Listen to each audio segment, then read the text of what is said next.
स्वागत है आप सब लोगों का हमारी एक नई वीडियो में। इस वीडियो में हम डिस्कस करेंगे JKBOPEE BSc nursing, BSc paramedical, BSc technology course के लिए यहाँ पे कुछ टाइम पहले एक पीडीएफ रिलीज़ की गई जिसमें यहाँ पे आपका रिवाइज्ड रिजल्ट निकाला गया और उस रिवाइज्ड रिजल्ट में यहाँ पे बहुत ज़्यादा फ्लक्चुएशन देखने को मिली।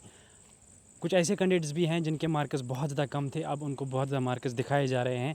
एग्जाम्पल के लिए मैं आपको बता देता हूँ, जो भी हाईलाइट हो रहा है कि किसी कैंडिडेट के 5 मार्क्स थे और उसको यहाँ पे 150 मार्क्स दिए गए हैं। अब यहाँ पे इसमें क्या रीज़न हो सकता है, इसके रिगार्डिंग हम इस वीडियो में डिस्कस करेंगे।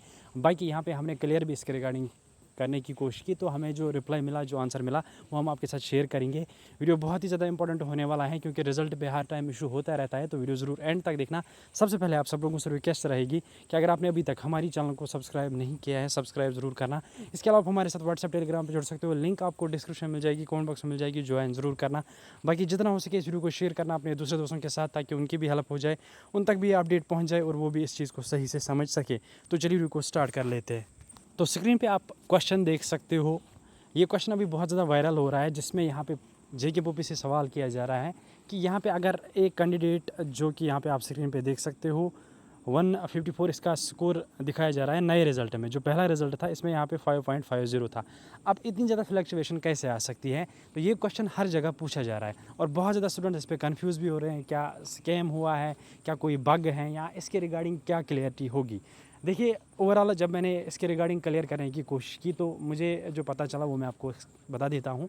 यहाँ पे देखिए, जेकेबोपी हर साल रिवाइज रिज़ल्ट नहीं निकालता था, लेकिन इस साल मैं आपको बता देता हूँ कि रिवाइज रिज़ल्ट निकाला गया। इससे पहले मैं आपको क्लियर कर देता हूँ, जब आंसर कीज़ पहले आती थी उसमें बहुत ज़्यादा स्टूडेंट्स रिप्रेजेंटेशन सबमिट कर रहे थे। इससे पहले भी बहुत बार ये सब हो चुका है और बहुत टाइम पहले ये भी हुआ था कि लगभग 5-10 क्वेश्चन यहाँ पे पहली आंसर की में गलत थे, फिर रिवाइज़ करके नई आंसर कीज़ आई थी और उस नई आंसर की के हिसाब से आपका रिज़ल्ट बनाया गया था। कोई रिवाइज रिज़ल्ट नहीं आता था।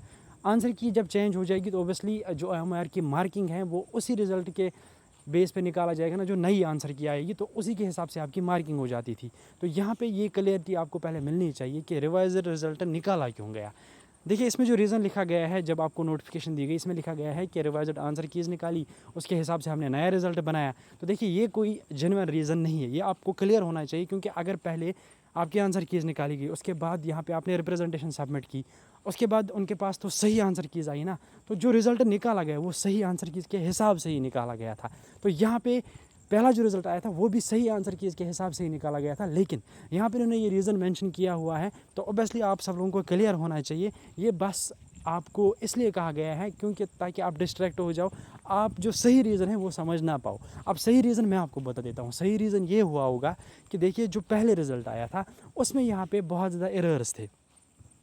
अब किसी स्टूडेंट के इन्होंने 5 मार्क्स दिखाए, ऑब्वियसली उस स्टूडेंट ने जब आंसर की चेक की होगी उसको पता होगा कि मेरे इतने मार्क्स आ रहे थे। अब वो अंदर से सोच रहा होगा कि अगर मेरे कट भी जाएंगे 10-20 या 30 मार्क्स कट भी जाएंगे तो फिर भी 5 मार्क्स कहाँ से आएंगे। तो ऑब्वियसली ये जेकेबोपी की ही गलती थी। उन्होंने मार्किंग में गलती की होगी, या जो मार्किंग सिस्टम था उनका उस टाइम उसमें कुछ बग या एरर आया होगा, जिसकी वजह से उस स्टूडेंट पे प्रेशर पड़ा। और वो स्टूडेंट जेकेबोपी ऑफिस विज़िट किया होगा और उसने वहाँ पे उनको बताया होगा कि इतनी फ्लक्चुएशन आ ही नहीं सकती, मुझे आंसर की के हिसाब से ये है, मेरा OMR शीट आप चेक कीजिए वगैरह वगैरह। और जब चेक किया गया होगा और वहाँ से उनको पता चला होगा कि सच में यहाँ पे जो मार्किंग है वही गलत हुई है। तो ऑब्वियसली जिसकी वजह से यहाँ पे उनको नया रिजल्ट निकालना ही पड़ा, क्योंकि एक कैंडिडेट का तो वो चेंज नहीं कर सकते थे। क्योंकि ऑब्वियसली आप सब लोगों को ऑलरेडी पता है, अगर वो एक कैंडिडेट का चेंज अलग से कर देते तो उससे भी यहाँ पे दिक्कत हो जाती। अब उन्होंने अगर एक का चेंज किया तो सारे स्टूडेंट्स की रैंक भी चेंज हो जाएगी। तो यहाँ से क्या उनको पता चला, जब उन्होंने चेकआउट किया तो बहुत सारे स्टूडेंट्स के साथ ये इशू हुआ था। बहुत सारे स्टूडेंट्स की गलत मार्किंग हो गई थी, कुछ एरर्स आ गए थे लिस्ट में, या उन्होंने लिस्ट बनाने में गलती की थी। जो भी था उसको करेक्ट करने के लिए उन्होंने नया रिजल्ट निकाला। अब यहाँ पे इसमें कोई स्कैम या हम कुछ ये नहीं कह सकते ये गलत किया गया है वगैरह वगैरह। अब ये चीज़ होनी थी, ये मिस्टेक होती रहती है कभी कभार किसी रिजल्ट में, तो इसमें सारा कसूर जो है वो जेकेबोपी का है। बाकी देखिए, आप सब लोगों को क्लियर है ये चीज़ कि जो रिवाइजर रिजल्ट निकाला गया अब उसी के हिसाब से आपकी काउंसलिंग हो जाएगी, तो आपको उसी पे यकीन करना चाहिए। बाकी अगर क्लियरिटी देना चाहे जेकेबोपी तो वो दे सकते हैं। बहुत सारे स्टूडेंट्स इसके रिगार्डिंग यहाँ पे पूछ रहे हैं, तो हम भी इसके रिगार्डिंग पूछ रहे हैं जेके बोपी को कि आप इसके रिगार्डिंग क्लेरिफिकेशन दीजिए कि रीज़न क्या था कि आपने क्यों रिवाइज्ड रिजल्ट निकाला और इतनी ज़्यादा फ्लक्चुएशन क्यों आ रही है रिजल्ट में।